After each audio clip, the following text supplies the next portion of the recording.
A relatively unknown Maxwell Anderson, also one of the great writers of the American 20th century that people don't remember, Frank Galati has uncovered this script, which reads like Aaron Sorkin. It reads like a brilliant episode of West Wing. It's about getting a bill through Congress. It's set in the House of Representatives in Washington, D.C., and it's about what it takes to actually get policy passed by both houses of Congress in America right now, and the compromises that have to be made in every way, moral, political, policy-wise, in order to get anything done.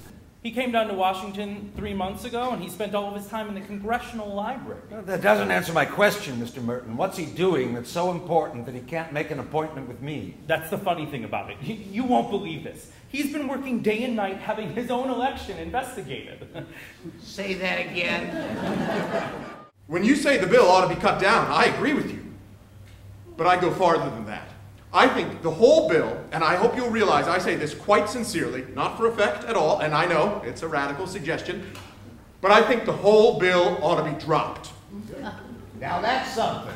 You'll have to take that up somewhere else. I think it ought to be dropped right here and now. You've made a study of this, I presume? Well, I've been looking into it for some time, Mr. Chairman. I've been in charge of House appropriations for something like 15 years, sir.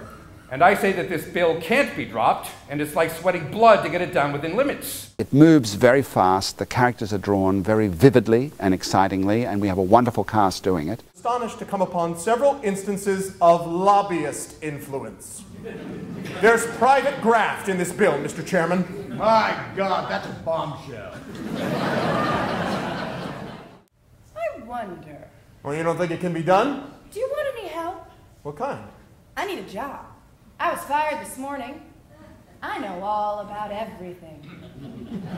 Have you got any plans? No, I haven't yet. The House is split just about 50-50 on this bill. A little finagling here and there and a few promises, and you might. Yes, sir, you might find yourself with a deciding vote in your own little hands. There are many exciting and brilliant things about the play, but one of the best is that he never identifies the political parties. We never know who's a Republican or a Democrat. So our contempt or our admiration is for everybody. You think the people are changing, waking up? I know they are. Well, it's been my firm conviction, fortified by 30 years' experience, that the people don't change, and they seldom or never wake up. In fact, I have found no word in the English language and no simile or figure of speech that would express the complete and illimitable ignorance and incompetence of the voting population. But it's going to be a rip-roaring night in the theatre with Frank at the helm.